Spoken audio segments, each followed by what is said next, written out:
Dan semoga Allah subhanahu wa ta'ala menghancurkan sehancur-hancurnya para pelaku pembantaian 6 syuhada pengawal kami dan yang memerintahkannya, serta para aktor intelektualnya juga yang merestuinya, dan semua yang terlibat dalam pembantaian sadis dan brutal tersebut secara langsung maupun tidak langsung. Allahumma dammirhum tadmira waqtulhum balada wala tughadir minhum ahada ya qawi ya matin ya muntaqim amin ya rabbal alamin. Allahu Akbar, Allahu Akbar. Bismillahirrahmanirrahim. Assalamualaikum warahmatullahi wabarakatuh. Waalaikumsalam warahmatullahi. Kembali kita berdialog seperti biasa dengan Dr. Ihsanuddin Nursi dan saya Khusnu Maria, yang biasanya kita bahas lebih akademik jadi akademik ini, tapi academic analysis. Tapi hari ini juga tetap academic analysis, cuma kita merespons karena kemarin Current issues, yes. Karena itu sebenarnya ide kita dulu ya di IC Teriso. Yeah. Ada yang kita memang strategic issues, ada yang current issues, yes. Ada yang sesuatu policy gitu ya di dalam konteks itu. Tapi ya namanya juga kita dua-duanya sibuk, dua-duanya ini jadi kadang-kadang nggak bisa kemudian dan kita bukan korporasi. Ya kan? Kita cuma two scholars dialog yang kemudian dibantu luar biasa oleh Mas Aji, Mas Basit, dan sekarang ada satu lagi nih, Mas Jadi, Mas Yadi, Mas Basit, dan Mas Aji. Mas Aji ini yang paling lama setia, kemudian nomor 2 Mas Basit dan Mas Yadi. Pemirsa IC Teriso, karena kita nggak punya tamu, karena tamunya nggak bisa datang juga, kita mencoba ngundang. Jadi pemirsa IC Teriso kadang-kadang kita mencoba masih ngundang, tapi kadang-kadang ya nggak bisa. Nah, melihat, mengamati, merasakan, karena merasakan kita kan datang kan, Bang Nursi datanglah, tuh udah hilang ya? Iya. Datang ke TPS kayak gitu. Walaupun sebetulnya di dalam video yang sebelumnya kita melihat kita juga menyampaikan bagaimana penyelenggaraan pemilu yang saya sebut sebagai the liberal Machiavellian election, pemilu terbuka tapi penuh dengan tipu muslihat, atau the fabricated election. Nah, kalau kita membongkar apa yang terjadi kemarin, itu sebetulnya bukan kalau orang Jawa itu ujuk-ujuk kemarin, enggak, ini rentetan yang sudah panjang, bukan kemarin sore saja kayak gitu ya, dari mulai ingin memperpanjang sampai tahun masa jabatan, sampai tahun 2027, 3 periode, akhirnya anaknya dengan MK, dan ketua MK udah balik lagi menjadi ketua MK. Belum. Baru diusulkan. Baru mengajukan gugatan. Oh, ada gugatan ya. Putusan selah udah. Bukan, baru sekedar putus gugatan, terus ada putusan tidak selah. Tahu putusan akhirnya gimana belum ketahuan. Tapi ada putusan selah. Iya. Ya, jadi itu. Nah, kembali lagi kalau kita bongkar, kita mau melihat dari mana? Penyelenggaranya, rezim. Jadi kalau kita lihat di dalam konteks itu kan penyelenggara, rezim yang berkuasa, kebetulan dia bisa dikatakan sebagai bapaknya kayak gitu ya. Ini Bidin Kuwut sebetulnya raja, tapi rajanya ditambahin raja palsu gitu ya, karena raja yang sesungguhnya kan di Jogja, di ini gitu ya. Nah, ini kan anak raja, anak istana kayak gitu yang jadi calon wakil presiden 02. Nah, kemudian dilihat dari aparatus negara. Jadi kalau kita lihat bagaimana peran aparatus negara dulu zaman saya menjadi anggota KPU, bagaimana polisi, tentara, BIN itu KPU memang tidak mau yang namanya terlibat ngurusin mereka. Anggarannya juga kita tidak mau terlibat ngurusin. Tapi kita mengatakan jangan sampai mengintervensi KPU kayak gitu ya. Nah, itu memang tugas dan tanggung jawab dari yang disebut sebagai the government of the day, yaitu pemerintah yang sedang berkuasa. Terus kemudian yang ketiga, kemudian bagaimana aparatus ini bekerja sampai tingkat polsek kayak gitu ya. Jadi artinya sampai tingkat desa. Kemudian birokrasi, anggaran APBN, APBD, dan bagaimana mereka sampai pada level yang paling bawah juga dengan kebijakan-kebijakan populis ya, dengan kebijakan-kebijakan yang mengarahkan, bahkan membaginya seperti itu adalah pembagian yang ini. Nah, nanti baru kita bahas tentang bagaimana media, bagaimana kemudian kalau kita bahas tentang lembaga-lembaga survei, jadi proses penggiringan opini, ataukah itu sebagai the plebiscite of democracy yang akhirnya sebetulnya hijack. Jadi sebetulnya bagi saya dari tahun 2004 saya selalu 2004 nggak terlalu laku sebetulnya karena ada IT KPU yang jauh lebih dahsyat karena hari pertama saja data Pilpres 2 ya atau Pilpres 1 hari pertama saja kita sudah punya data sampai 265 ribuan TPS. Hari kedua itu sudah 458 ribuan TPS dari 565 ribuan TPS.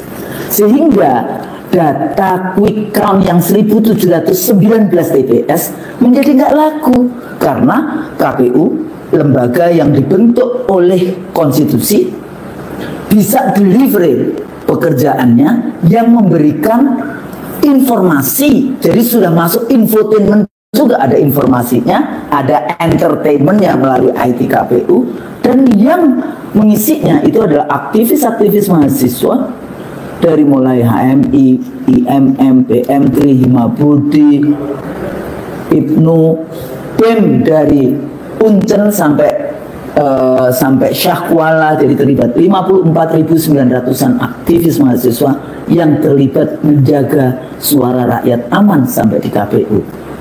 Baru kemudian kita bahas tentang pemilih kayak gitu ya. Pemilihnya kenapa kok gampang banget pemilih kita kena serangan fajar 50.000, 200.000 dan katanya ada yang sampai 500.000, 600.000 dan sebagainya seperti itu.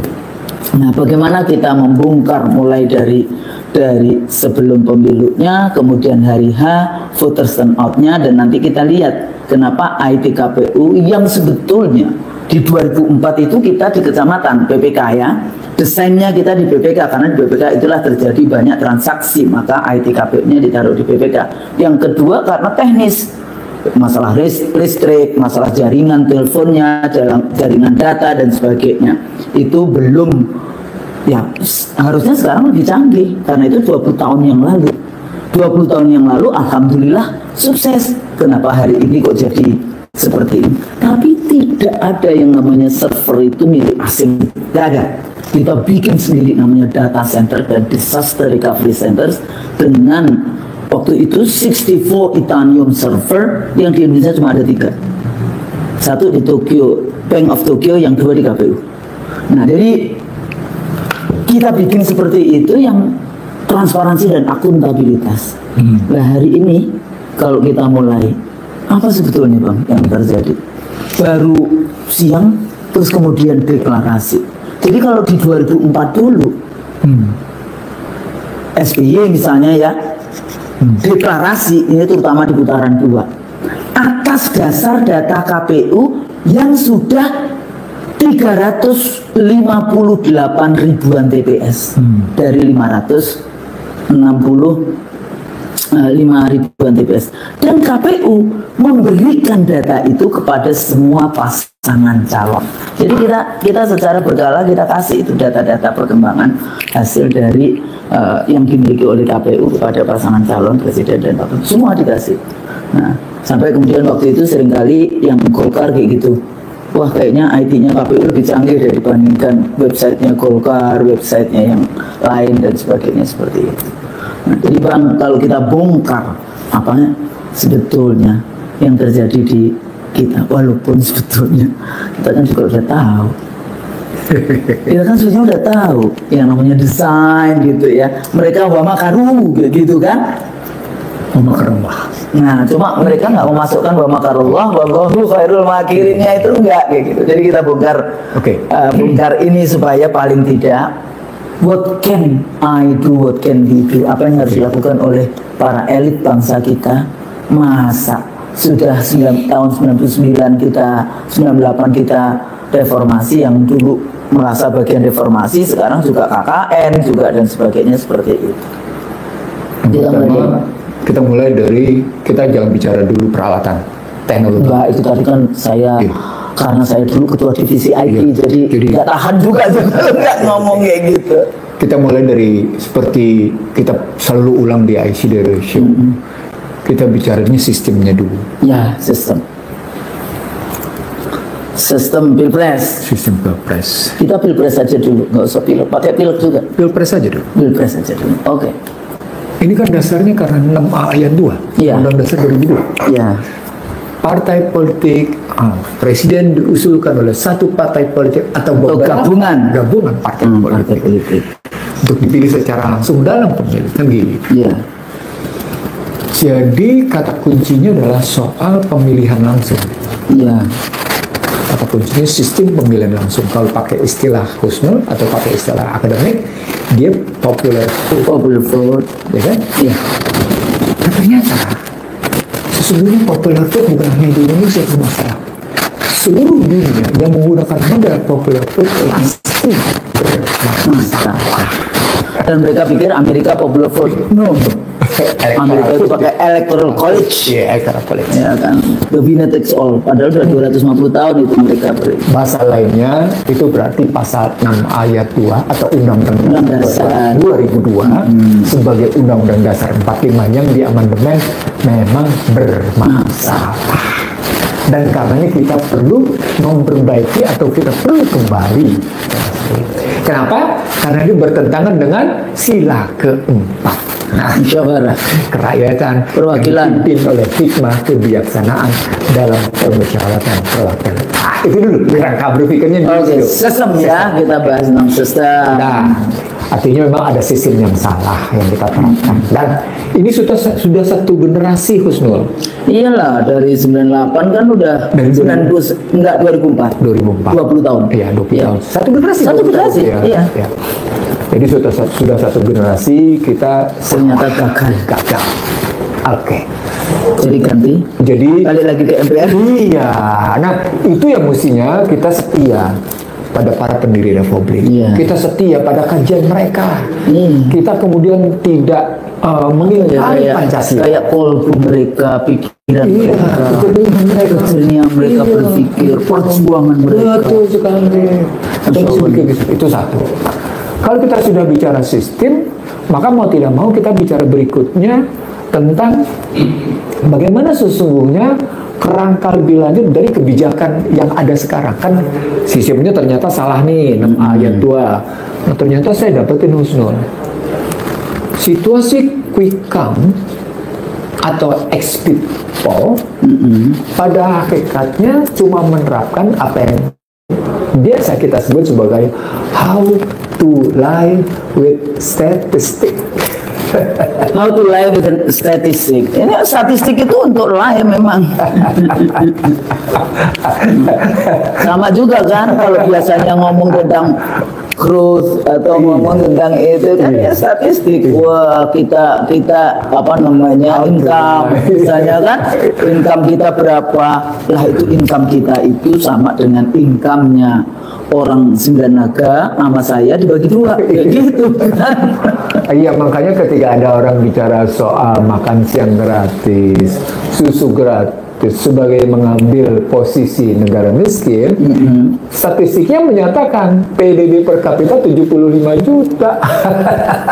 Tapi masih harus makan gratis. Saya makan gratis gimana coba? Enggak, kalau saya enggak. PDB-nya 20.912 triliun. Kalau saya melihatnya siapa yang nanti dapat proyek untuk ngasih makan gratis dan singkong gratis, susu gratis.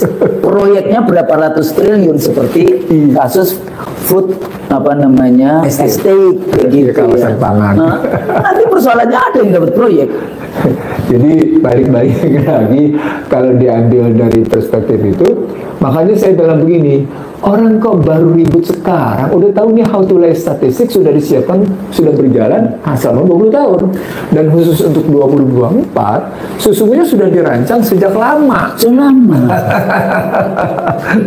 Saya menyebutnya uji coba terakhir itu Oktober kemarin, uji coba sampai seberapa jauh gitu. Wah, makanya terus mereka. Dan mereka masih panik karena belum naik ke di atas 50% itu kan ya. Iya. Tapi mereka maksain harus di atas 50% sehingga diambil dari mana itu?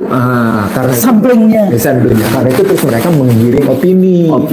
Mereka mengirim opini lewat yang namanya quick count. Quick count itu dalam rangka menggiring opini publik bahwa memang ini sudah menang. Padahal per definisi quick count itu tidak begitu. Nggak begitu. Quick count adalah jajak pendapat atas perhitungan suara yang dilakukan di tempat pemungutan suara untuk menganalisis peta suara. Jadi belum bisa dia Belum. Terus kemudian bikin pesta. nggak bisa. Itu pesta itu dalam mereka mengklaim, mendeklarasikan itu Atas dasar apa? Bukan dari KPU kan? quick count. Nah, kan nggak boleh. Untuk apa kita bikin pemilu di 823 ribuan TPS? Kalau Anda percaya dengan 2000 TPS, bikin aja yang di 2000 TPS.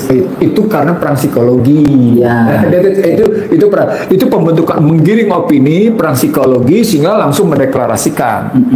Deklarasi kemenangan berbasis pada. Tapi kalau saya walaupun bacanya- KPU-nya bilang harus menunggu berjenjang, perhitungan berjenjang. Tapi saya bilang apa? Kita udah deklarasi, itu sabar. Silahkan yang lain, silahkan tambahkan kecurangan. Kalau menurut saya kayak gitu, kita udah deklarasi udah menang, silahkan kecurangannya ditambah.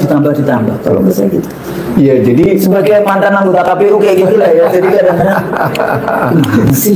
ya kalau saya baliknya lagi karena tadi cerita tentang quick count, real count, lalu menjadi basis untuk deklarasi kemenangan, maka sebenarnya gambarannya tadi how to lie with statistik menjadi basis untuk mendeklarasikan diri. Nah, wujudnya akhirnya perang psikologi. Perang psikologi. Dan dengan basis perang data IT. Iya, Nah, IT. Nah, di situ kalau kita memang basis ini menarik di sini usul tesis yang kita bangun usul. Kalau memang dasar kita adalah knowledge based policy, gitu, kebijakan berbasis pengetahuan, atau kita sebut sebagai database policy, kebijakan didasarkan atas data, maka kata kuncinya akurat dan aktual menjadi penting. accuracy. Presisinya menjadi penting, presisi data. Dan itu dulu pada saat saya membuat yang disebut kode etik penyelenggara pemilu nomor 1.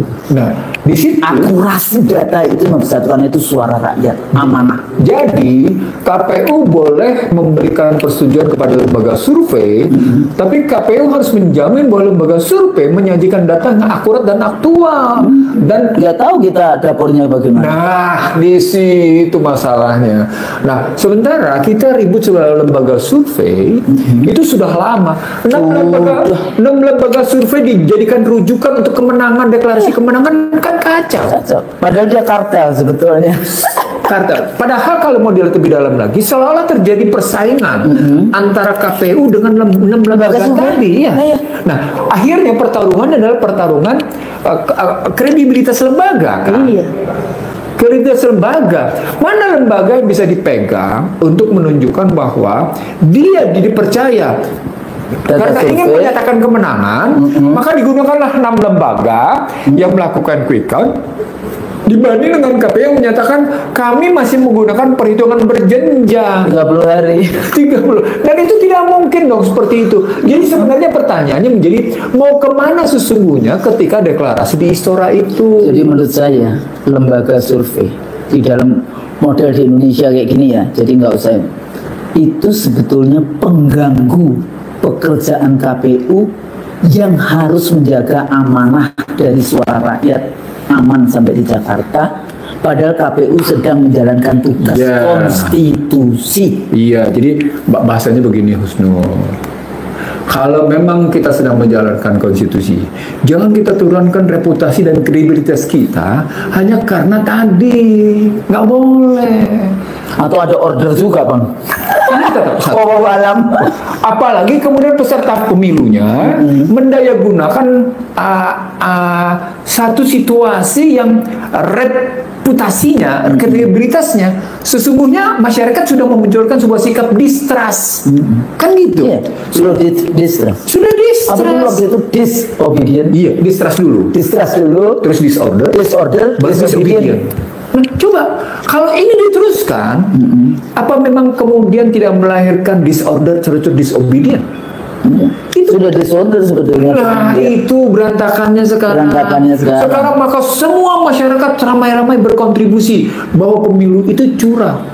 Semua berkontribusi pemilu ini curang, pemilu ini curang, pemilu curang. Dengan Saya punya data buahnya. Bagaimana angka 40 sekian jadi 700 sekian jadi 900. Padahal yang namanya kertas itu C1 itu hanya 300 paling tinggi. Tapi ada angka 700, ada angka 900. Ada angka 886, padahal cuma dapat 86. Nah, Coba banyak Pak. 086 nolnya dikat sehingga jadi 886. 886. Padahal satu itu nggak boleh lebih dari 300. 300. Gimana coba? Nggak bisa diubah. Iya. Coba gimana tuh? Dikoreksi itu nggak bisa. Gimana coba?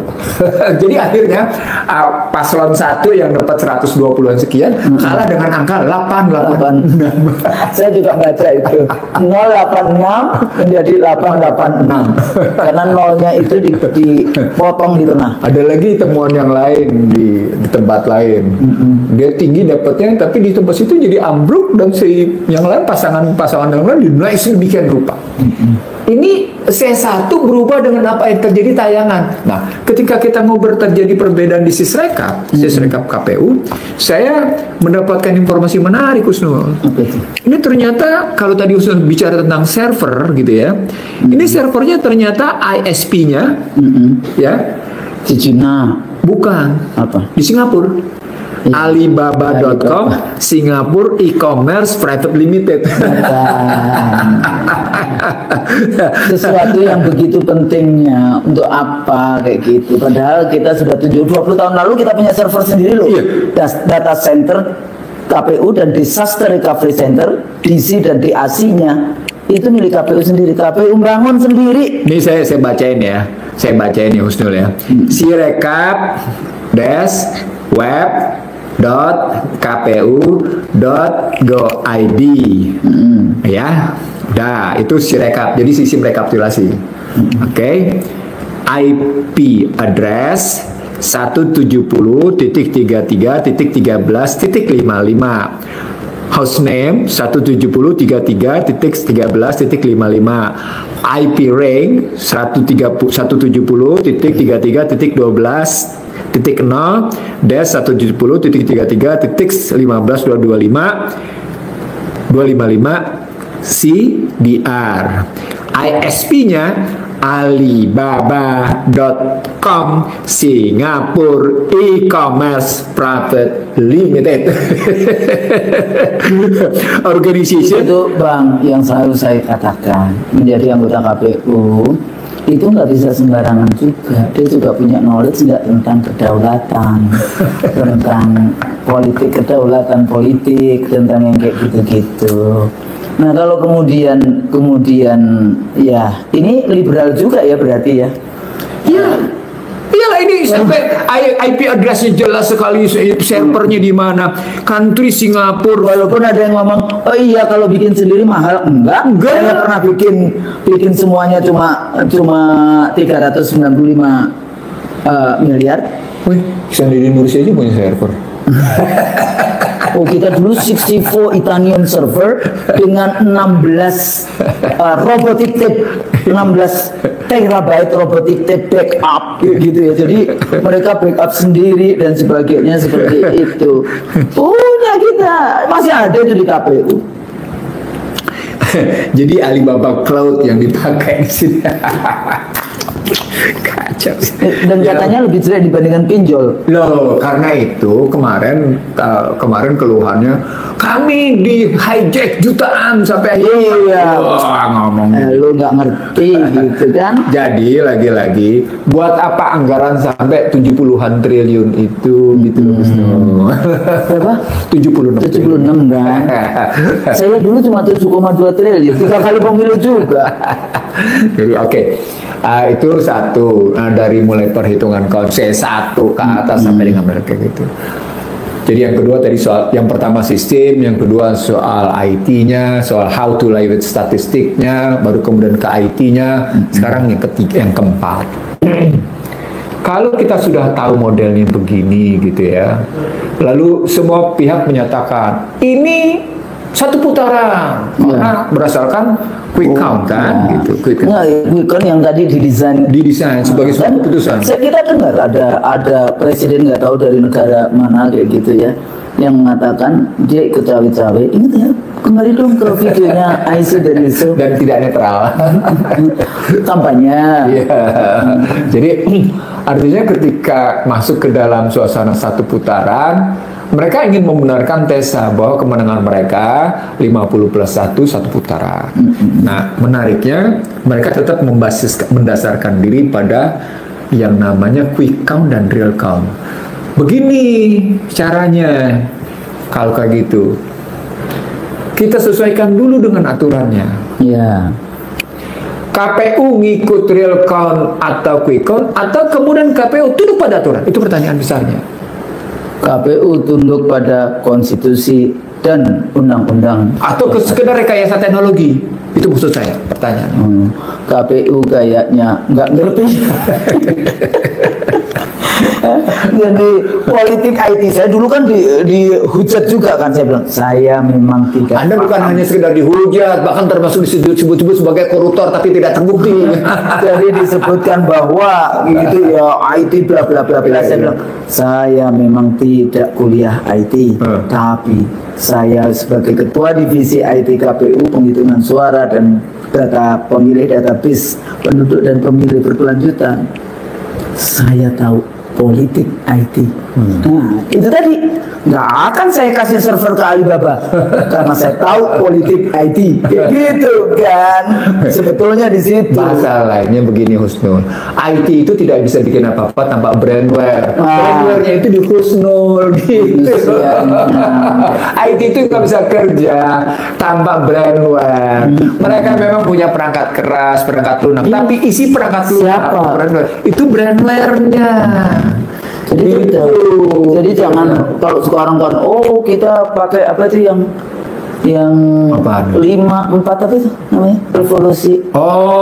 Industrial 4.0 misalnya. 4.0, 5.0. Pakai ChatGPT, pakai AI gitu supaya kelihatan. Pakai IoT, Internet of Things segala, terus pakai. Boleh belajar, tapi yang penting itu adalah SDM kita. Anda pendidikannya seperti apa? Kalau kemudian dipaksa memilih dengan 20.000, 50.000, bagaimana? Tapi Bang, sebelum ke sana, saya ingin juga ngasih tahu. QC itu apa Indonesia aja? Enggak. Dulu di awal itu ada model di Filipina. Betul. Filipina itu semua TPS, cuma dia menggunakan IT sehingga cepat dibandingkan yang manual. Ya, ada lagi enggak di Brazil? Di Brazil itu persis yang dilakukan KPU 2004. Jadi ada petugas-petugas di kecamatan-kecamatan kayak gitu ya, kita dulu kecamatan, atau lebih rendah lagi yang kita bangun jaringan jaringan data, teleponnya ya, kabel data, dan kemudian kita kirimin komputer. Tapi dulu saya juga dihujat di Kalimantan Barat baru 41 kecamatan yang ada komputernya, puluhan kecamatan tidak. Nah, Anda memang bisa itu kalau nggak ada telepon, nggak ada listrik, dikasih komputer nggak bisa. Maka ya cuma segitulah. Itu Kompas halaman pertama kalau menghujat-hujat. Di Brazil itu persis KPU 2004. Di Afrika Selatan juga sama. Saya lihat langsung ke Afrika Selatan, saya juga lihat langsung waktu itu di Brazil. Itu mirip kita ya, 2004. Tapi ada yang menarik di Prancis. Prancis itu, kota Paris itu menolak, nggak mau yang namanya e-voting. Kota Paris itu ya.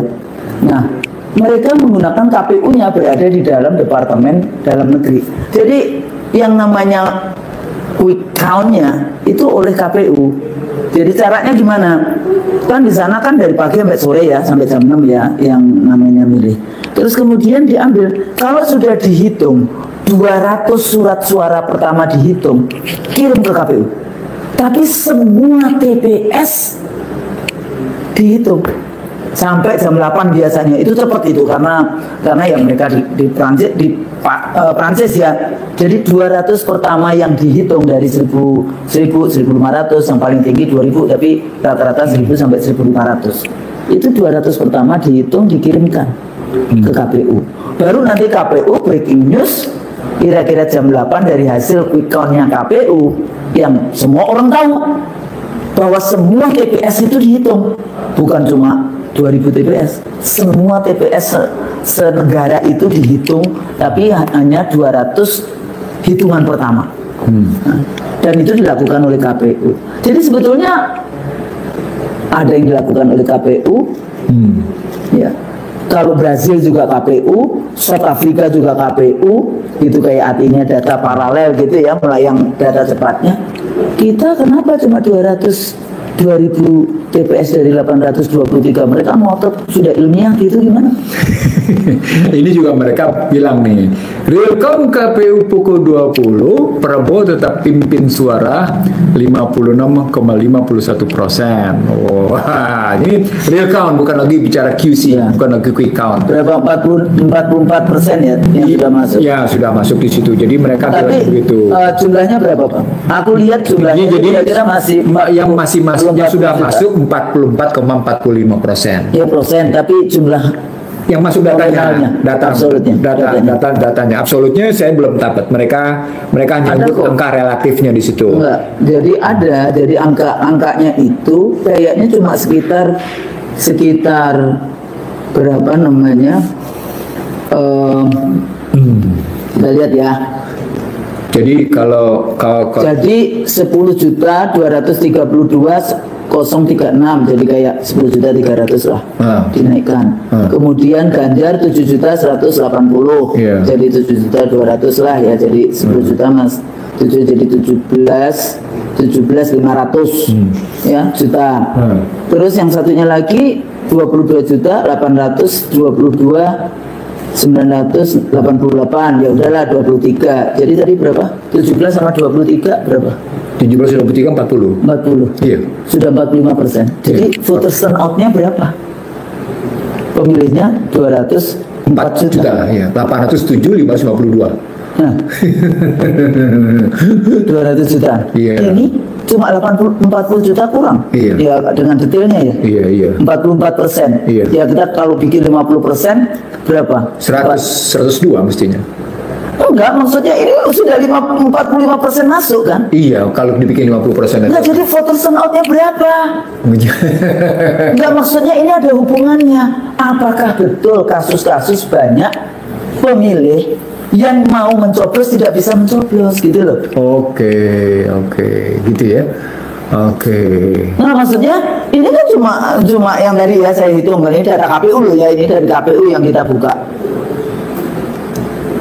Oke. 23 plus 17 18 41 kan? 41 juta 44,5%. Iya. Lah kalau 100% nggak sampai 100 juta nanti. Nyampe. Jadi kurang dari 50% dong. Iya. Voter turnout-nya. Nggak tahu deh. Jadi ini makanya saya nggak dapetin angka absolutnya, ini angkanya angka relatif yang muncul. Ada nih buka di KPU. Ya, nah ini mudah-mudahan. Nah di sini nih. Nah menarik nih. 7,2 suaranya Mahfud ya, suaranya Mahfud. 7,2 suara Mahfud. Lalu Prabowo suaranya 22,3 juta. Tadi kan 7,2 juta. 7,2 tambah 22,3 jadi 30. Ya kan? 30 sekian juta. Ya. 30 sekian juta ditambah dengan 10. suara Anies tambah 10. 44%, 45%. Ya masa 40. Voter turnout-nya berapa? Iya. Kemana itu orang-orang yang harusnya memilih? Berarti salah. Dilarang. Berarti salah dong, nggak benar dong kalau kayak gini. Hah? Nggak benar KPU ya. atau yang terjadi kecurangan itu? Itu Wallahu tadi. alam. Nah itu makanya juga ada KPU.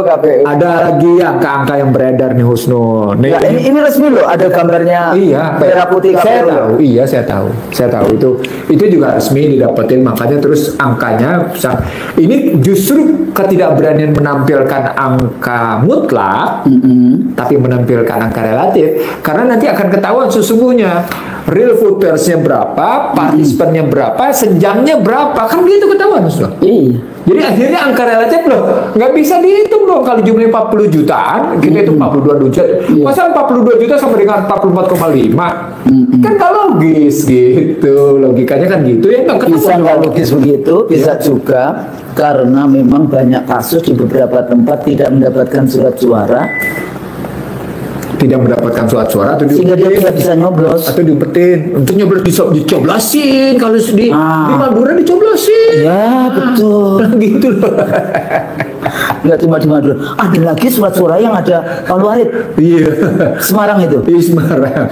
Jadi kalau kita lihat terus gitu ya, oh ini problemnya pembuktian tentang kecurangan marak gitu ya. Sekarang pertanyaan berikutnya, apakah Anda akan tetap mengklaim Anda menang satu putaran dengan kecurangan yang diketahui oleh publik kayak gitu? Sepertinya mereka Sudah yakin kan? udah gelap. Sudah gelap. Maka saya bilangnya begini Husnul, tesis saya menjadi begini tesis saya.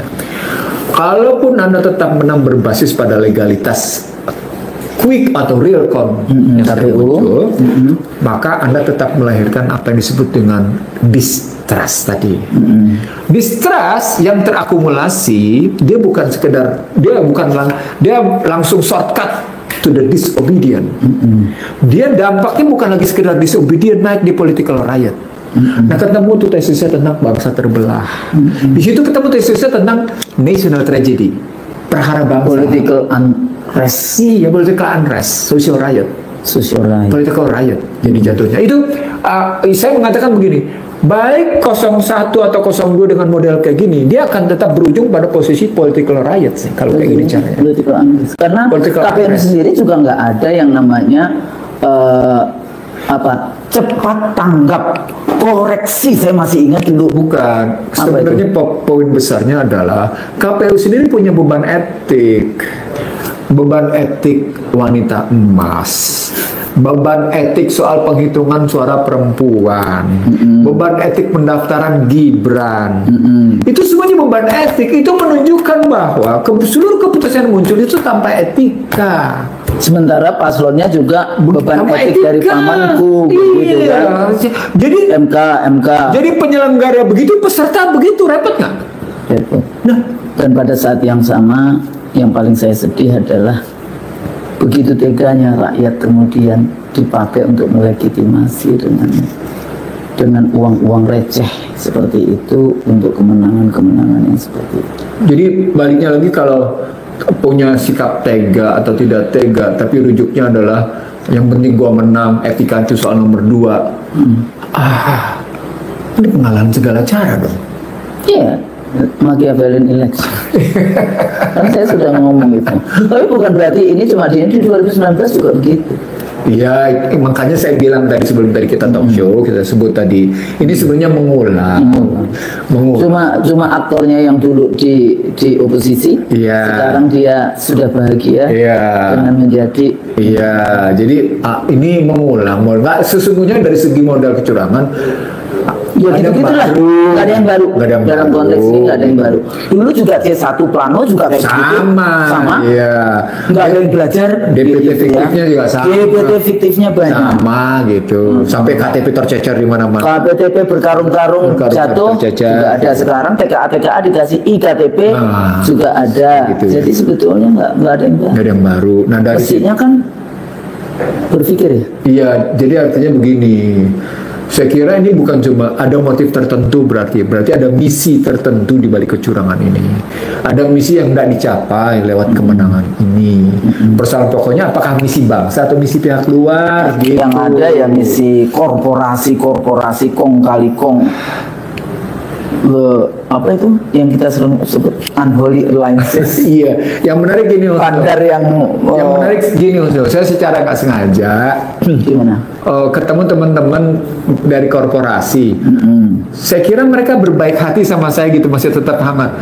Tapi saya kaget mereka ambil jarak loh. Oh ya? Iya.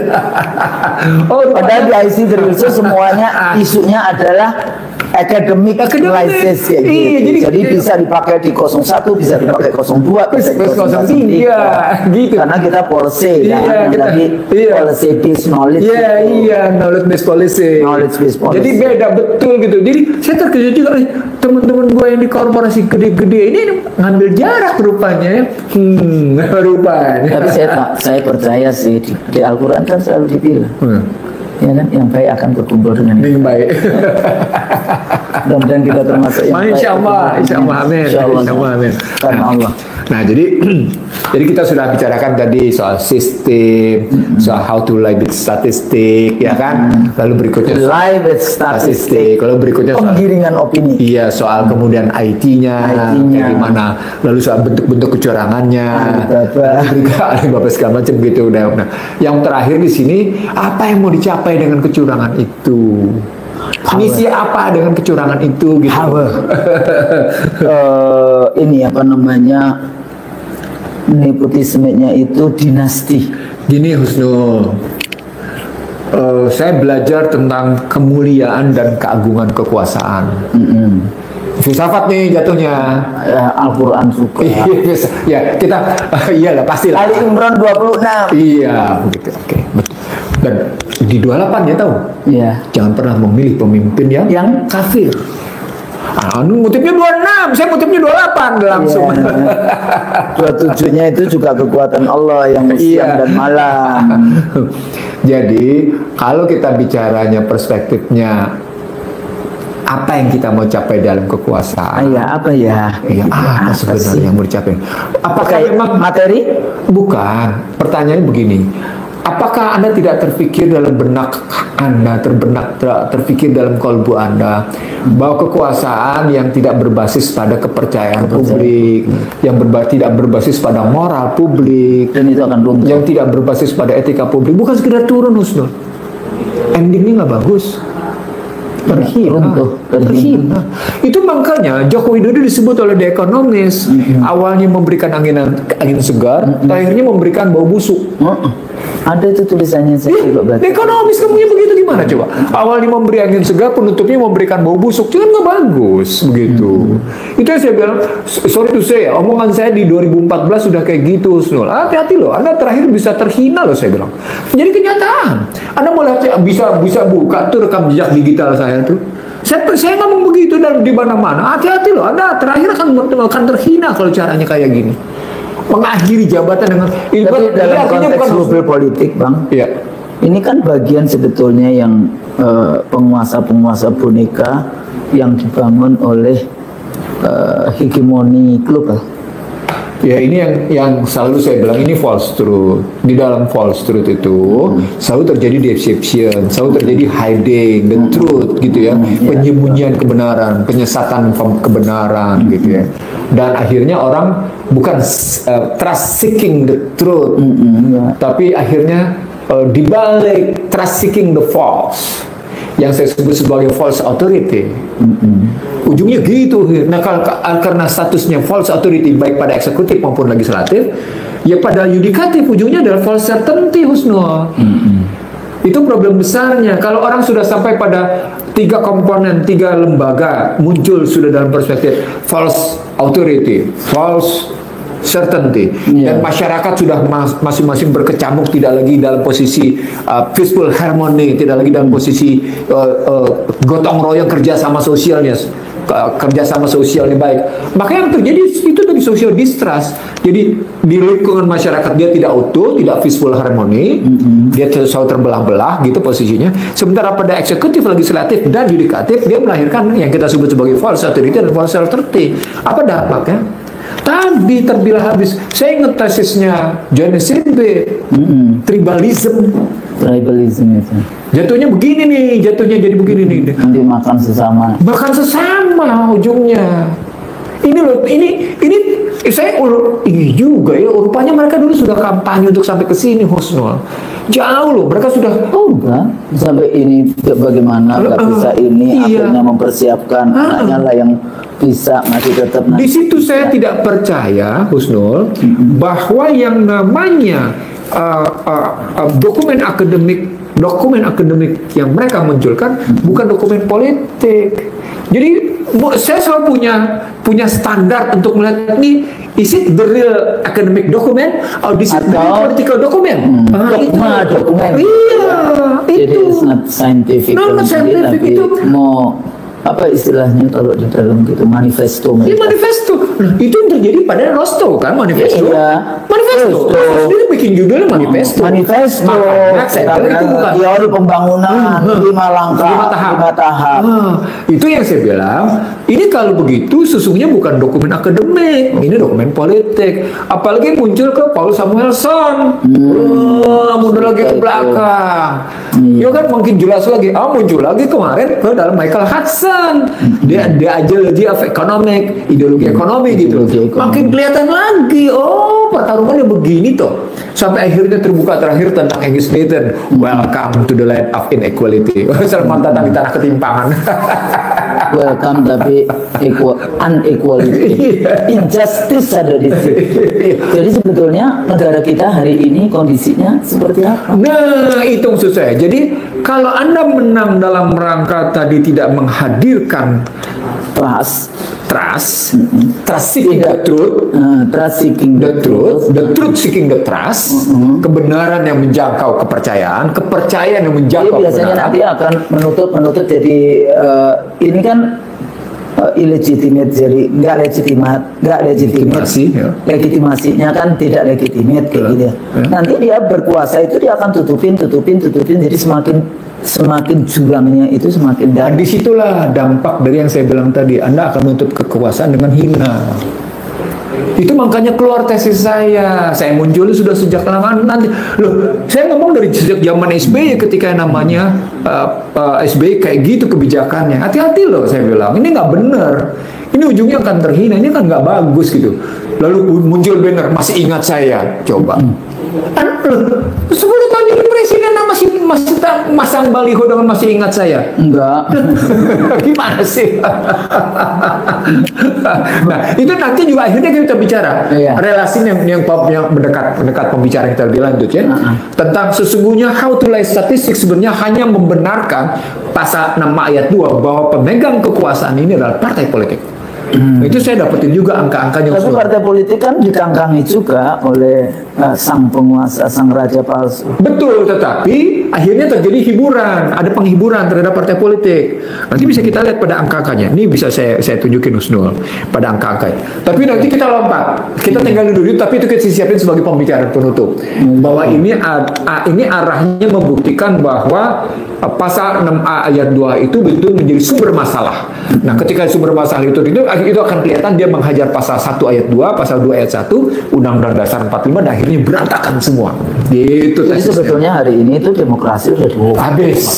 Udah nggak ada. Di situ Dari mulai selection candidate ya, dari mulai bagaimana partai politik itu bermain dengan segala macam cara apa yang dilakukan. Ini kita minta maaf nih sudah kalau sampai ke sini. Iya kan kita kan katanya larinya ke partai politik.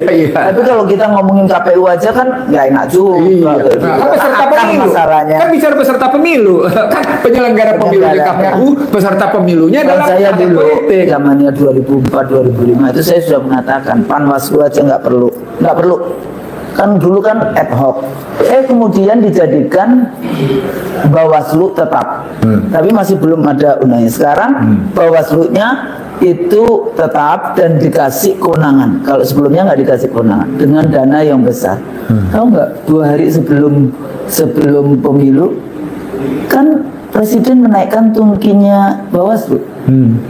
Untuk apa itu? Tunjangan kinerja. Iya. Tukin. Kalau Anda mau ngambil aspek psikologis atau mau ngambil apa? Ayo masa 2 hari sebelum pemilu terus tukinnya dinaikkan? Pak, maksudnya pertanyaan punya motif nggak? Nggak mau ngomong kayak gitu sih. Coba tau gimana sih kayak gitu? Punya motif? Kan mak-mak yang ngomong ini. Iya, enggak, pertanyaannya kan punya motif apa sih gitu? Ada sih motifnya. Apa sih motifnya gitu loh? Kalau pakai insunnya apa sih? Niat insunnya apa Itu sih? dikasih apa namanya permen. Iya. Gula-gula. Ya, kalau mau konkretnya bukan suap, itu kan penghargaan.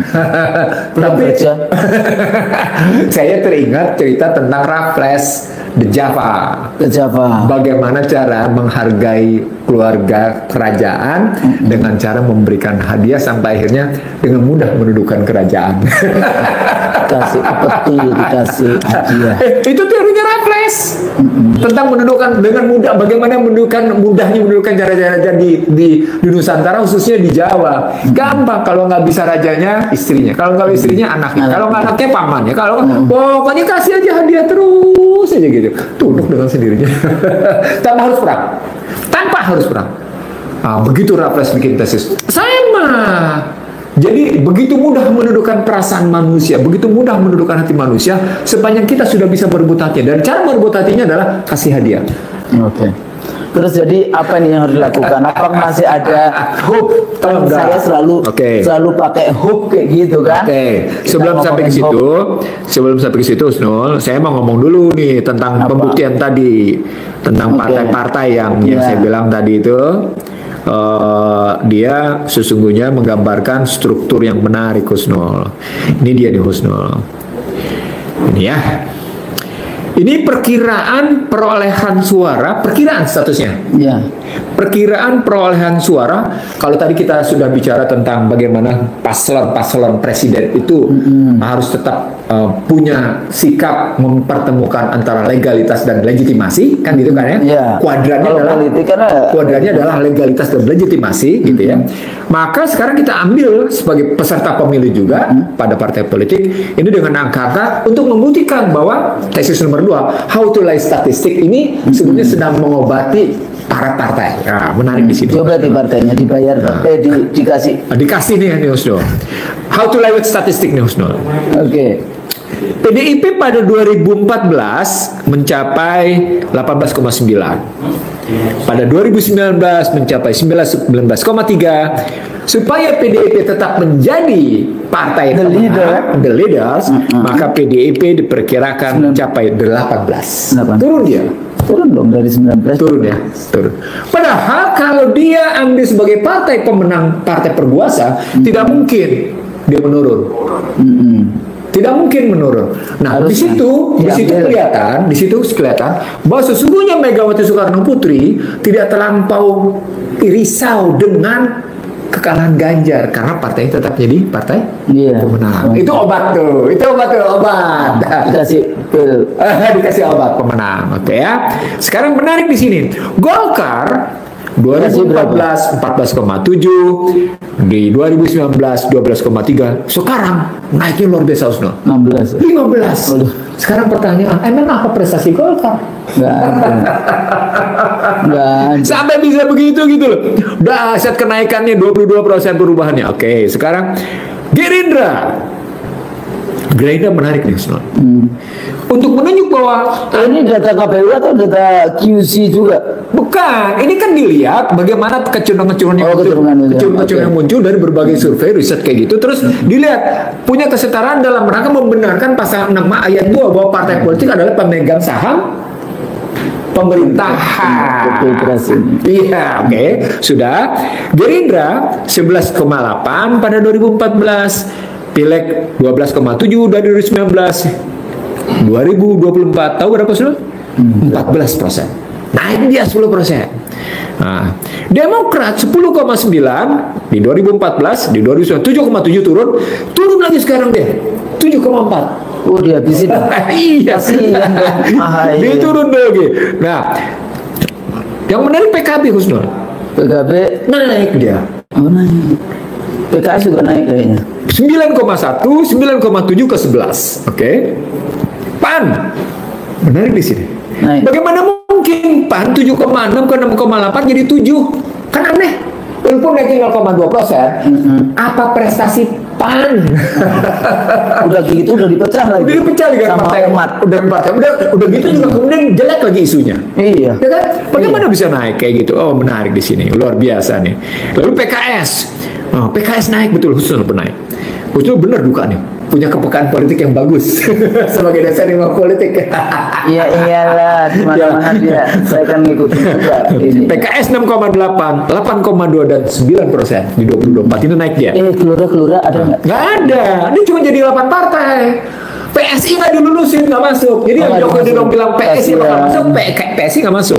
Oh, dia mau ini, dia mau ambil yang wakil presiden, Sebenarnya kemudian partai adiknya. bukan, dia mau membenarkan kasusnya. Sudahlah, Anda nggak perlu marah dengan kekalahan Ganjar. Yang penting PSI nggak masuk nggak masuk parlemen. Jadi tidak mana pilihan yang dimasukkan kotak. Ya udahlah, gitu lah, nggak usah marah gitu. PSI nggak masuk. Tapi saya terusin dulu sebelum PSI. Nasdem 6,7, 9,1, 9,4. Nasdem naik. Lalu P3 6,5, 4,5, ambruk dia. 3,5. Are you sure? Kasihan P3 berantakan di sini. PSI di sini juga menarik, Husnul. PSI jatuh nih, Husnul. Jatuhnya luar biasa, Husnul. Kasihan kan akhirnya. Tapi mau bilang apa? 0,5 ya, Mat. Jadi PSI ini jatuhnya ya dari 0%, 1,9 tetap di bawah. Naik memang suaranya, tapi tetap tidak lolos Nggak bisa 4%. parliamentary threshold dan tetap nggak bisa 4, cuma 3%. Gitu. Nah itu apa poinnya? Ini bukti. Sudahlah, Megawati nggak perlu marah dengan. Yang penting partainya tetap menjadi partai pemenang. Iya, nanti masih bisa jadi ketua DPR. Nah, arah Husnul berarti akan terjadi negosiasi pada ini nih, pada 3 nih. Power sharing. Iya, power sharing nih. Golkar, ya, berikutnya PDIP, berikutnya lalu Gerindra, lalu berikutnya enggak, PKB. Demokrat. PKB dulu. Enggak dong, Demokrat. mereka Kan ya, 4 besar, soalnya. ya. Baru PKB 11. Nah, kena di situ dapat. Jadi PKB ketemu di situ. Ini ada 5 besar. 5 besarnya tadi tuh yang saya bilang. Ada PDIP, ada Golkar, ada Gerindra, ada Demokrat, dan ada PKB. 5 besar. Kalau begini caranya, maka nanti ketua DPR-nya tetap PDIP. nah, diganti dong. Golkar dong, Golkar. MPR-nya balik ke PDIP dong. Kan sekarang sudah PDIP. Ketua DPR-nya. Ya, MPR-nya yang Golkar. MPR Golkar. Maka dibalik. Nanti MPR-nya yang PDIP, DPR-nya DPR-nya Golkar. Baru kemarin yang lain ikut. Jadi tapi bagi rakyat, Bang, kalau tadi kita lihat apa namanya tadi ya, sebelum pemilu ada urusan dengan bagaimana aparatus negara yang tadi saya bilang, bagaimana kebijakan, bagaimana DPT bermasalah. Tapi kalau saya lihat tadi Pilpres ya, yang tadi ya 40 jutaan katanya sudah 44,5%. Jadi voters turnout itu berapa orang yang hadir? Jangan sampai cuma 100 juta. Jadi kalau 100 juta DPT yang 204 Berarti yang ngikutin juta nggak ada 50%. Betul itu. Iya. Atau yang terjadi kecurangan. Orang-orang kan biasanya DPT itu kan digelembungkan atau dijiutkan. Jadi kalau dia masuk, boleh masuk atau tidak boleh masuk, itu juga bagian dari manipulasi. Nah, yang berikutnya ada juga di dalam pelaksanaan kemarin kan banyak beredar ya, namanya crowdsourcing. Ya, jadi bagaimana rakyat itu ngasih data macam-macam. Kayak sebetulnya kan ada yang real count yang seperti kawal pemilu, katanya itu Cak Nun ya, dengan siapa whatever lah. Di awal-awal menarik untuk dilihat kayak gitu kan, dengan apa namanya ini, tapi 15% udah mentok, nggak bisa lagi karena dia yang datanya dari mana itu tadi. Crowdsourcing istilahnya ya, jadi sumbernya dari crowd kayak gitu, bukan yang dibuat. Kemudian dari masing-masing. Kemudian yang KPU yang H-1 juga sudah down. Kemudian yang katanya banyak sekali hacker dan sebagainya. Itu biasa saja kalau untuk urusan hacker kan. Hacker Indonesia emang ini hacker. Sudah. Kemudian pada saat hari H surat suara yang tadi itu sudah banyak yang dicoblos, mau mencoblos tidak bisa, DPT juga. Kemudian hasil yang QC yang kemudian dia melakukan ini. Begitu banyaknya rentetan itu ya, dari mulai presiden boleh cawe-cawe dan sebagainya, kemudian pengawasnya sendiri nggak jelas secara teknis dan sebagainya. Mungkin nggak diulang pemilu. Kalau saya bilang Nggak penting. bukan soal penting atau tidak penting. Kalau saya bilang tidak mungkin satu putaran. Ya. untuk sekedar ini pakai, tentu ada dua. Jadi bukan nggak diulang, tapi sekarang menjaga, silahkan masyarakat menjaga suara C1 di masing-masing TPS. Coba menjadi pemimpin yang arif bijaksana, permintaan. Kalau menjadi pemimpin yang arif bijaksana, maka jangan bikin satu putaran. Masuklah putaran. Iya, itu yang saya bilang beres. Jadi kita bikin 2 putaran, tapi putaran kedua dilakukan betul-betul dengan jurdil. Bukan soal damai. Kan kita sudah ngomong bahwa prinsip pemilu bukan damai. Karena kalau damai, mari kita dengan damai kita curangi. Mari kita dengan damai kita bayar-bayar politik. Mari kita damai kita pindah-pindahkan suaranya. Kayak itu loh Bang. Kalau abang naik mobil terus ketemu Pak Pol, damai aja Pak Polisi. Melanggar lalu lintas, damai aja. Jadi bukan damai, itu salah itu prinsip itu. Prinsipnya adalah free and fair, bebas dan jujur. Kalau di Indonesia, luber jurdil. Konstitusi itu. Iya betul. Tapi kita mintanya jurdil. Soal langsung umum bebas itu urusan lah. Itu bisa diatur berikutnya. Tapi jurdil dulu deh. Dan jurdil tidak dimulai dari mana-mana. Dimulai dari kolbu, dimulai iman, dari iman dan takwa kita, dimulai dari diri sendiri. Itulah. Kalau pemimpinnya suka menipu, kalau pemimpinnya suka dengan kebohongan, kalau pemimpinnya suka melakukan penyesatan atas kebijakan, nggak akan ada kejujuran. Apalagi basisnya liberalisme. Kalau basisnya liberalisme, pasti yang terjadi paling tidak 3 yang saya bilang. Ini kajiannya kajian luar nih. Liberalism is mental disorder. Ngeri nggak? Dan kita banyak mental disorder hari ini. Mental disorder itu satu tuh. Jadi yang harusnya belum bisa jadi, wah ini mental disordernya kepingin jadi. Jadi ada lagi yang kedua, liberalism is not committed, gitu ya, is not committed to the peaceful and harmony. Ada liberalisme itu kemudian menjadi damai dan harmoni. Karena liberalisme market center paradigma pasar itu greedy, kemudian kekuatan yang kuat itu rakus mengambil semuanya di dalam kondisi serakah. Greedy tadi serakah. Nah itu tadi karena liberalism is mental greedy, mental serakah. Dan sebetulnya kita kan selalu ngomong, oh iya model Amerika, enggak, itu bukan ini. Kita dalam IC sudah banyak kita bahas. Itu gagal. Jadi pemilu kayak gini, ini juga populisme sebetulnya gagal. Anda bisa bayangkan, ya kita dikasih hak untuk memilih. Tapi apakah kemudian kita bisa membedakan antara yang pantas untuk dipilih? Nah, ketika pantas untuk dipilih kan berarti ada indikator. Ada dong. Indikator pertamanya soal moral dan etika tuh. Pantasan kok. Etik, kompetensi. Kompetensi. Anda paham nggak? Kemudian track recordnya seperti apa? Punya nggak yang namanya rekam-rekam jejak seperti apa? Jadi bukan instan. Nggak mungkin. Saya mau masuk partai ini 2 hari saya bisa jadi ketua umum lagi. Saya mau masuk ikutan Pak Presiden karena Mahkamah Konstitusi diizinkan. Karena bapakku kayak gitu kan. Itu namanya KKN. Lepas apakah itu KKN atau bukan KKN, Mbok ya ada cermin. Ada cermin karena kita sudah tahu problematiknya moral. Atau kita turunin deh problematiknya etika. Pelanggaran etika berat.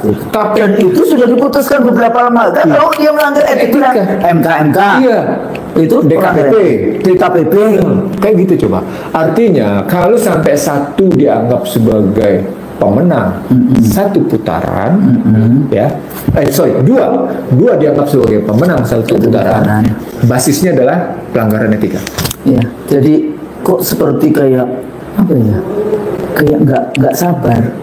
Apa? Ya memang melanggar etika, nggak pantas saja. Ya, jadi KPU harus menjaga. Anda sudah dikasih 76 triliun untuk menyelenggarakan 3 kali dengan pilkada provinsi, pilkada kabupaten kota. Itu uang rakyat, bukan uangnya presiden, bukan uangnya DPR. Itu uang rakyat. Untuk apa? Menjaga suara rakyat. Jadi dulu yang saya sampaikan kayak gitu ya. Saya takut juga Bang dulu gimana nanti hisab saya di akhirat ya kalau dulu 155 jutaan pemilihnya gitu. Gimana saya? Jadi kita bikin ID KPU, bikin dan sebagainya. Alhamdulillah kayak gitu ya. Pertama kali kita punya database dan sebagainya. Ada nggak pemilu yang diulang? Ada Bang. Tapi dulu itu bukan TSM. Jadi misalnya Az-Zaitun itu berapa TPS, puluhan TPS sih. Itu Wiranto 300 lainnya 0. Oh jadi ini isu kan, langsung kita turunkan dari IT KPU, terus kita minta KPU provinsi untuk mengecek apa yang sesungguhnya terjadi di lapangan. Jadi kayak gitu loh, kita lihat, kita awasi, Bu CM, ini, langsung kita komunikasi dengan ini, terus kemudian bikin berita acara, kita turunkan datanya dari Jakarta, kemudian diputuskan pemilu diulang. Di Batam itu ada 26 TPS karena di Tenggarai ada masalah ini. Cepat kemudian diulang. Jadi sebetulnya KPU itu nggak nungguin terus nggak mengerti apa nih. Jadi quick apa ya? Jadi kayak cepet gitu, sergap cepet, solutif kayak gitu kalau ada masalah. Saya bilang gini sama Husnul. Ini kan KPU menjadi sandaran banyak pihak kan. Artinya bebannya berat.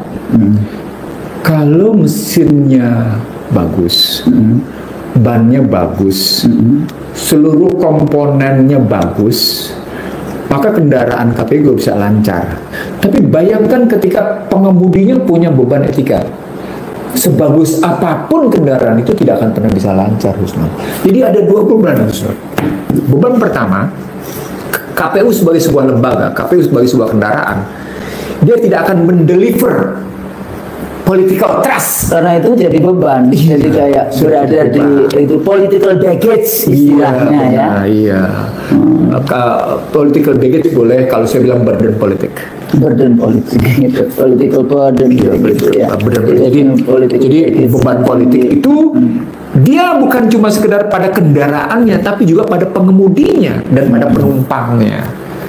Jadi problematiknya ya berarti kita nggak tahu kan. Saya selalu mengatakan bahwa manipulasi, teori-teori ilmu politik manipulatif election, why election fail dan sebagainya itu mulainya juga rekrutmen penyelenggara pemilu. Nah, ketika dimulai dengan kan dari kemarin juga kita ngomongin begitu. Nah, ketika kita tahu bahwa problemnya rekrutmen, maka pertanyaan pokoknya siapa yang menjadi filternya, siapa yang merekrutnya. Jadi jangan saling merekrut orang-orang itu dong. Yang iyalah gitu. Siapa yang masukin mereka gitu loh. Mencari kerja soalnya. Nah, sebenarnya yang mencari kerja bukan hanya mereka, Husnul. Yang pasang-pasang baliho di situ juga cari mencari kerja ya. Jadi anggota DPR, DPRD, termasuk wakil presiden cari kerja. Soalnya kalau nggak jadi nggak punya kuasa, bisnis saya dihabis. Bisnis saya dihabis. Jadi sebagai kita biasa saja kalau namanya juga hidup ya. Jadi sekali lagi Husnul, ketika kekuasaan diraih dengan basis kecurangan, ketika kekuasaan diraih dengan basis penipuan, ketika kekuasaan diraih dengan menghalalkan segala cara, maka keberkahan pada kekuasaan itu tidak akan ada. Hukum Allah akan berjalan dengan sendirinya. Dan itu dibuktikan pada Joko Widodo lewat kalimatnya The Economist. Dia datang dengan angin segar dan ditutup dengan bau busuk. Dan itu ditutup sebenarnya oleh Ihsanuddin Nursi sejak awal bahwa Anda akan menutup kekuasaan itu dengan terhina. Dan jadi bukti.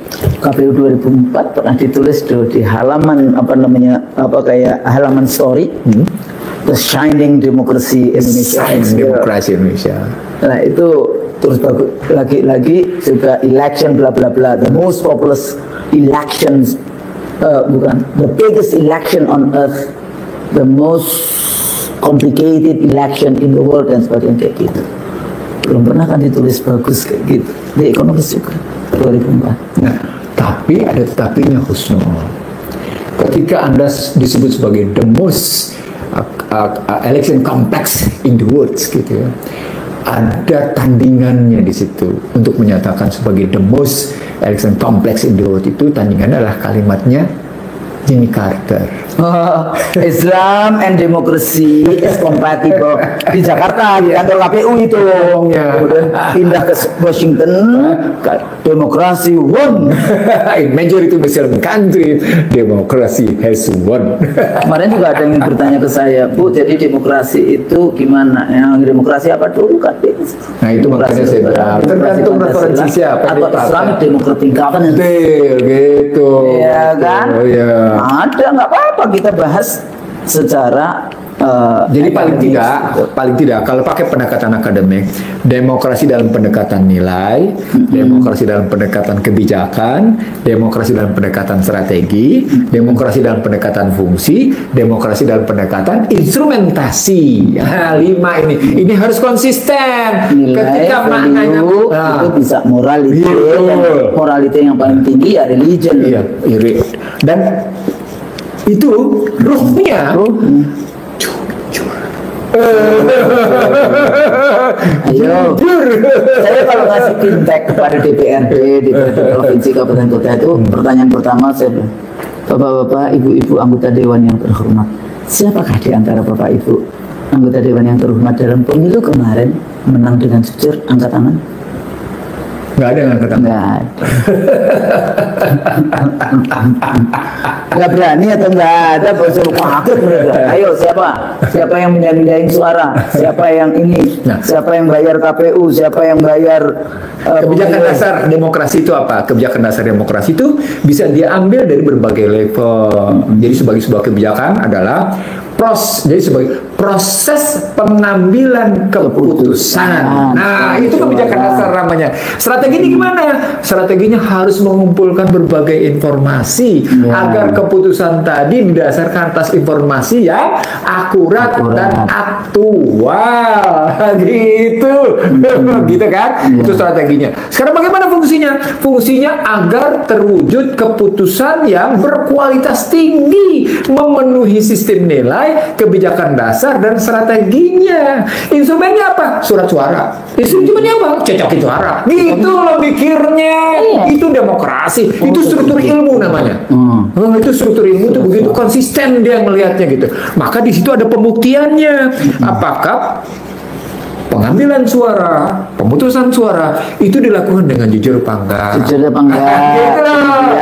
Lalu kemudian di sini kebijakan dasarnya nih tadi bagaimana nih cara pengambilan keputusannya, strateginya dengan cara seperti apa, lalu kemudian fungsinya kayak gimana. Nah di sini diukur semuanya. Yang ketujuh tau nggak apa? Konsisten nggak semuanya? Konsisten.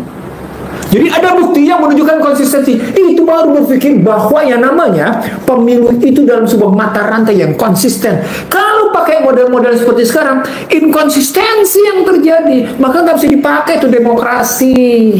Nggak bisa dipakai. Dan mereka selalu mengatakan demokrasi universal. No.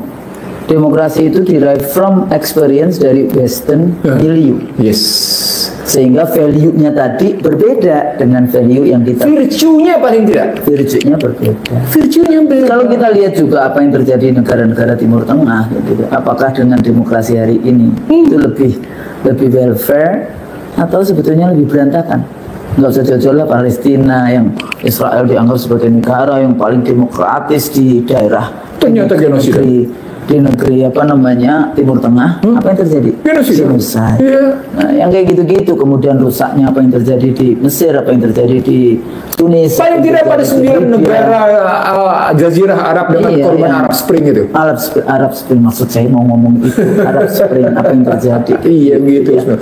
Tapi mereka senang kan kalau ini bergejolak terus, kontestasi value Islam versus liberal tidak bisa dibuktikan. Makanya saya bilang begini, Islamofobianya. Itu tidak bisa dibuktikan kan? Itu tesanya menarik di situ kan? Keluar tes saya Husnul. Tes saya apa? Di setiap negara yang menerapkan prinsip demokrasi liberal sebagaimana disebarluaskan dan dikibarkan oleh panji-panji Amerika, gitu ya, tidak pernah meninggalkan jejak yang positif bagi kehidupan masyarakat. Nah, ini tesannya. Maka kita buktikan satu persatu. Kita buktikan satu. Mereka selalu mengatakan bahwa demokrasi ini bla bla bla bla bla. Enggak. Iya. Tidak kan? Nggak ada, dia dulu kolonialis kok. Gimana sih? Double standard dengan human right. Iyalah. Ya, gitu kan? Loh, bagaimana mereka duduki tanah Amerika dengan kayak apa kok bicara demokrasi sih? Bagaimana yang namanya Australia diduduki dengan gitu kok demokrasi? Aborigin di mana? Gimana juga yang namanya New Zealand gimana sih ceritanya? Sudahlah. Nah, sekarang kita balik ke tesis kita tentang pemilu curang. Iya. Bagaimana dengan quick count dan real count? Nah, balik ke kesimpulan lagi. Nah, kesimpulan kita secara menyeluruh, jadi sepanjang orang mendasarkan diri atas keputusan-keputusan yang tidak sahih, tidak valid, gitu ya. Sahih. Apa-apa kita pakai kata sahih. Sahih Bukhari Muslim biasanya kita kalau ngomongin hadis. Tidak sahih, tidak valid, maka dia akan memiliki kekuasaan yang rapuh. Memang nanti post electionnya dia akan tutup dengan kerapuhan dan tidak mustahil menjadi kehinaan. Mungkin bicara kita di situ. Saya pikir itu. Ya. Mudah-mudahan sih ini apa namanya, ini menjadi penyadaran juga bagi semuanya sebetulnya. Penyelenggara masih bertanggung jawab karena belum deliver apa-apa. Sebelum kita tutup, kita harus menyatakan berdua apa? Bahwa yang malam ini kita nyatakan untuk kebaikan semua pihak. Untuk kebaikan semua pihak. Untuk kebaikan bangsa ini dan negara Republik Indonesia. Betul. Untuk baldatun thayyibatun wa rabbun ghafur. Betul. Gitu ya. Untuk kita tugas kita itu bagaimana kita menjadi melaksanakan tugas-tugas konstitusi di dalam konteks mencerdaskan kehidupan bangsa. Ya kan namanya juga dosen. Jadi kami berdua ini dosen ya bagi IC Indonesia yang suka netizen julid gitu ya. Kami ini dosen. Ya memang akhirnya yang namanya dosen yang rumpi. Tapi insya Allah rumpian kita ini bukan dalam bentuk ghibah, tapi insya Allah ini adalah menjadi bagian mencerdaskan kehidupan bangsa. Indikatornya ada Usnul. Kalau kita disebut sekarang ngomong begini, ada 5 alat ukurnya. Alat ukur pertama kita punya referensi. Ya. Alat ukur kedua kita punya metodologi. Alat ketiga kita punya data. Alat keempat kita punya analisis. Alat kelima kita punya argumentasi. Kelima hal ini pasti konsisten. Sepanjang omongan kita tidak konsisten, omongan kita boleh dibuang. Tapi insya Allah, insya Allah kita memberikan pembelajaran. Betul. Yeah. Memang nggak mudah. Kita punya YouTube yang 1 jam rata-rata kayak gitu ya. Tapi insya Allah kita bukan karena fitnah viewer, bukan karena fitnah subscriber, tapi keinginan niat ibadah kita untuk berbagi, masih diberi umur oleh Allah melakukan wa mimma razaqnakum yunfikun. Cuma rezekinya bukan rezeki uang kita bagi, yang kita infakkan. Nggak usah takut. yang kita sedang infakkan ilmu. Yang kita sedang. Mas Haji itu selalu sholat 2 rakaat sebelum subuh. Amin, insya Allah. Apa yang terjadi? Apa? Itu Mas Haji itu kaya karena kekayaannya. Karena sholat qobliyah subuh itu sama dengan lebih indah dibandingkan bumi dan seisinya. Jadi apa kita nggak kaya sebetulnya? Nah, ilmu yang sedikit itulah yang kita bagi. Mudah-mudahan apa yang kita bahas hari ini berguna. Ya, insya Allah kalau kemudian ada yang berkuasa janganlah greedy. Kembalikanlah kalau yang curang-curang itu diulang sehingga nanti bisa kemudian lebih baik dengan dua putaran kayak gitu ya. Kalau nggak sampai 50% kan 2 putaran. Ada pepatah yang ingin saya sampaikan. Apa? Jangan tutup kekuasaan itu dengan kehinaan. Jangan tutup kekuasaan itu dengan kehinaan ya. Jadi kekuasaan itu bisa dimuliakan oleh Allah dan bisa juga dihinakan oleh Allah. Betul. Mau pilih yang mana? Betul. Kayak gitu kan?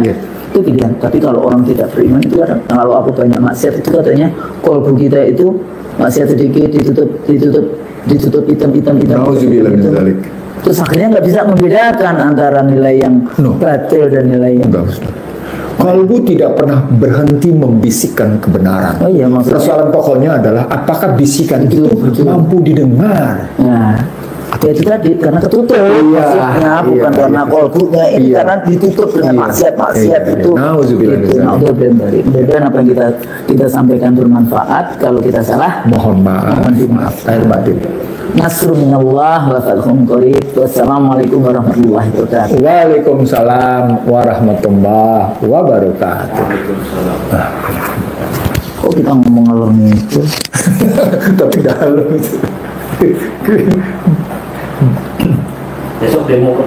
Bismillahirrahmanirrahim guys. Sekarang ada babe rolen, babe roti molen. Roti ini dibuat yang pasti rasanya enak ya. Ada 3 rasa. Ada pisang keju, ada tape keju, ada pisang coklat. Ini dibuat tanpa bahan pengawet dan melayani pesanan-pesanan kalian yang seputaran Jabodetabek. Bisa buat nemenin ngopi, buat acara-acara boleh. Dan ini karena gue paling suka pisang keju, ini gue dulu yang nyoba nih. Nih dia tuh kayak crunchy gitu depannya itu. No.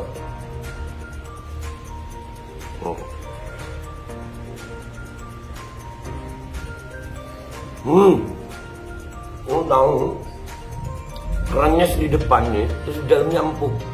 Ya Allah. Udah nggak usah lama-lama, lu kalau kepingin langsung pesen aja, itu ada nomor WA-nya, nanti gua kalau cantumin, ada juga IG-nya, langsung pesen, murah. Ini cuman nanti dia tanya itu 35.000 kalau nggak salah, ya.